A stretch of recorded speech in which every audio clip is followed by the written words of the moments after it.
நாட்டு மக்களுக்கு அரசாங்கத்தின் அதிர்ச்சி தகவல். விரைவில் புதிய வரி அறிமுகம். முன்னாள் அமைச்சர் ஒருவரின் மோசடி குறித்து விரைவில் விசாரணை. செம்மணி அவலத்தை திசை திருப்ப புதிய கதை கூறும் கம்மன் பில. முன்னாள் ஜனாதிபதிகள் எம்பிக்களின் ஓய்வூதிய ரத்து தொடர்பில் அமைச்சர் வெளியிட்ட அதிரடி தகவல். உச்சம் தொட்ட வாழ்க்கை செலவு. அலட்சியமாக அரசியல்வாதிகள் சாடும் அமைச்சர். உயிர்த்த ஞாயிறு தாக்குதல்களின் சூத்திரதாரிகள். அமைச்சர் விடுத்த கடும் எச்சரிக்கை.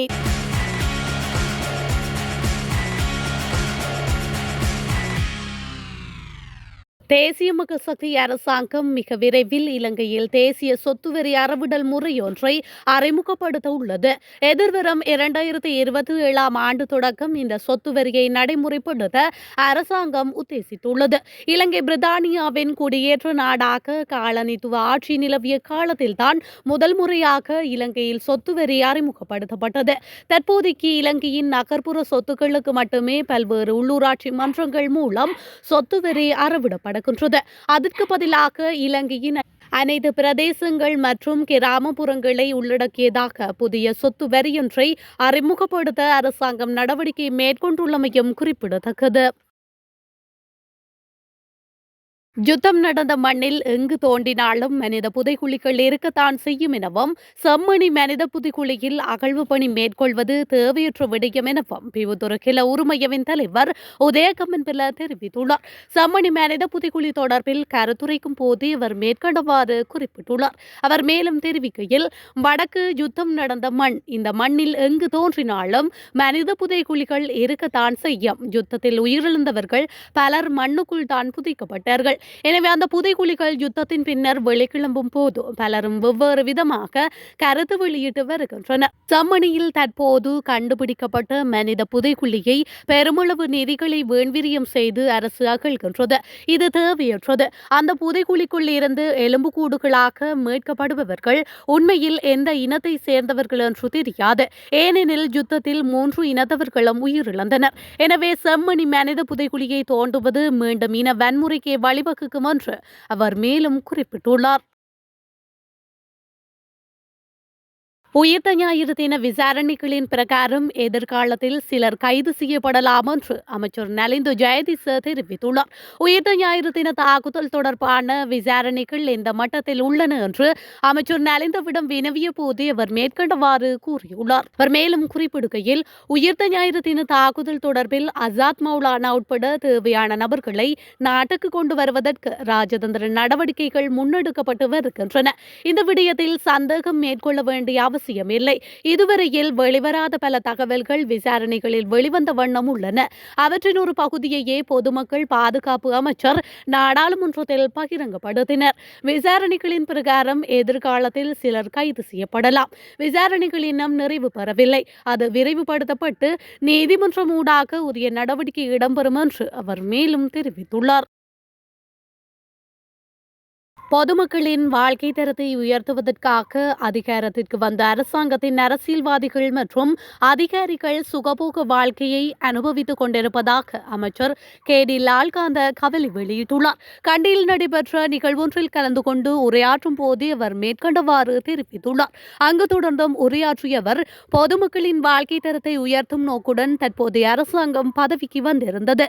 ஆனால் இப்போது பார்த்தால் இந்த அரசாங்கத்தின் அரசியல்வாதிகள் வாகனங்கள், ஆடம்பர உடைகள், உணவுகள் என்று சுகபோகமாக வாழ்ந்து கொண்டிருக்கின்றார்கள். அதே போன்று பொதுமக்களுக்காக சேவையாற்றும் அதிகாரிகளும் எப்போதும் சுகபோகமாகவே வாழ்ந்து கொண்டிருக்கின்றார்கள்.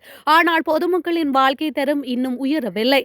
அவர்கள் தொடர்ந்தும் திண்டாட்டத்துடனேயே வாழ்ந்து கொண்டிருக்கின்றார்கள் என்றும் அமைச்சர் லால்காந்த தொடர்ந்தும் தெரிவித்துள்ளார்.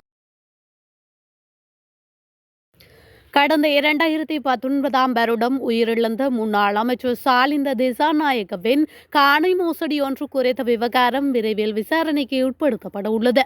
முன்னாள் அமைச்சர் சாலிந்த திசாநாயக்க சந்திரிகா ஆட்சியின் போது காணி அபிவிருத்தி பிரதி அமைச்சராக செயற்பட்டிருந்தார். அக்காலகட்டத்தில் அவர் தன் மனைவி தலைவியாக இருந்த விவசாயிகள் கூட்டுறவு அமைப்பொன்றுக்கு அரசாங்கத்தின் 76 ஏக்கர் காணியை நீண்டகால குத்தகைக்கு வழங்கியிருந்தார். குறித்த காணி அரசாங்கத்தின் 5 கோடி ரூபாய் செலவில் சீரமைக்கப்பட்டிருந்த நிலையிலேயே அவ்வாறு நீண்டகால குத்தகைக்கு வழங்கப்பட்டிருந்தது. எனினும் குத்தகைக்கு வழங்கப்பட்டது தொடக்கம் இதுவரை குறித்த விவசாய கூட்டுறவு அமைப்பின் மூலம் அரசாங்கத்திற்கு 1% குத்தகை தொகையாக செலுத்தப்படவில்லை. இது தொடர்பில் லஞ்சம் மற்றும் ஊழல் மோசடிகள் தடுப்பு ஆணைக்குழுவிடம் முறைப்பாடு செய்து விசாரணைகளில் முன்னெடுக்க உள்ளதாக நீர்ப்பாசன பிரதி அமைச்சர் சுசில் ரணசிங்க தெரிவித்துள்ளார். குறித்த காணி விவகாரத்துடன் தொடர்புடைய சாலிந்தவின் மனைவி மஞ்சுளா திசாநாயக்க கடந்த கோட்டாபய தலைமையிலான ஆட்சியின் போது குருநாகல் மாவட்ட நாடாளுமன்ற உறுப்பினராக பதவி வகித்திருந்தமையும் குறிப்பிடத்தக்கது. முன்னாள் நாடாளுமன்ற உறுப்பினர்கள் மற்றும் ஜனாதிபதிகளுக்குரிய ஓய்வூதியத்தை ரத்து செய்வதற்குரிய சட்டம் மூலம் வெகு விரைவில் நிறைவேற்றப்படும் என கடத்தொழில் அமைச்சர் ராமலிங்கம் சந்திரசேகர் தெரிவித்துள்ளார். நெடுந்தீவிற்கு நேற்றைய தினம் சென்றிருந்த அமைச்சர் மக்கள் அமைப்புகள் மற்றும் கடத்தொழில் சங்க பிரதிநிதிகளை சந்தித்து கலந்துரையாடி அவர்களின் பிரச்சினைகளை கேட்டறிந்து கொண்டார். அதன் பின்னர் நெடுந்தீவு பகுதியில் முன்னெடுக்கப்பட உள்ள அபிவிருத்தி திட்டங்கள் பற்றியும் விளக்கம் அளித்துள்ளார். அதனைத் தொடர்ந்து அமைச்சர் கருத்து தெரிவிக்கையில், தேசிய மக்கள் சக்தி ஆட்சியின் கீழ் ஊழல்வாதிகள் மற்றும் மோசடியாளர்கள் தப்பவே முடியாது. ஊழல் அரசியல் கலாச்சாரத்திற்கு முடிவு கட்டவே நாம் ஆட்சிக்கு வந்தோம். அதற்கே மக்கள் ஆணை வழங்கியுள்ளனர். அதற்கமைய ஊழல்களில் ஈடுபட்ட மோசடியாளர்கள் தற்போது சட்டத்தின் பிடிக்குள் சிக்கியுள்ளனர். நாம் சட்ட விவகாரத்தில் தலையிடவில்லை. சட்டம் தனக்குரிய வகையில் தனது கடமையை நிறைவேற்றும். அதேபோல மக்களுக்கு வழங்கிய வாக்குறுதிகள் நாம் நிச்சயம் கட்டாயமாக நிறைவேற்றுவோம் என்று அவர் மேலும் தெரிவித்துள்ளார். இது தொடர்பில் அச்சம் கொள்ள வேண்டியதில்லை. 5 ஆண்டு காலப்பகுதிக்குள் வழங்கப்பட்ட உறுதிமொழிகளை ஒரே இரவில் நிறைவேற்றிவிட வேண்டும் என சிலர் நினைக்கின்றனர். அது தவறு. அதேவேளை வறுமையின் கோரப்பிடிக்குள் இருந்து மக்களை மீட்பதற்காக சமூக சக்தி வேலை திட்டம் உருவாக்கப்பட்டுள்ளது என்றும் அவர் மேலும் தெரிவித்துள்ளார்.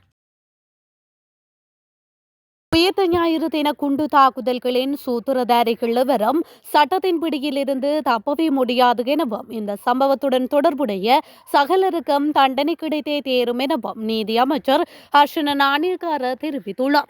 உயிர்த்த ஞாயிறு தின குண்டு தாக்குதல்கள் தொடர்பான விசாரணைகள் தொடர்பில் கருத்துரைக்கும் போது அவர் மேற்கண்டவாறு தெரிவித்துள்ளார். இது தொடர்பில் மேலும் அவர் தெரிவிக்கையில், இது தேசிய மக்கள் சக்தியின் ஆட்சி. கொலை குற்றவாளிகள், லஞ்ச ஊழல் மோசடியாளர்கள் எவரும் தப்பவே முடியாது. அனைத்து குற்றவாளிகளும் கைது செய்யப்பட்டு சிறையில் அடைக்கப்படுவார்கள். அந்த வகையில் உயிர்த்த ஞாயிறு தின குண்டு தாக்குதல்களின் சூத்திரதாரிகள் எவரும் சட்டத்தின் பிடியில் இருந்து தப்பவே முடியாது. இந்த தாக்குதல்கள் தொடர்பில் விசாரணைகள் தொடர்கின்றன. இதன்போது புதிய தகவல்களும் வெளிவருகின்றன.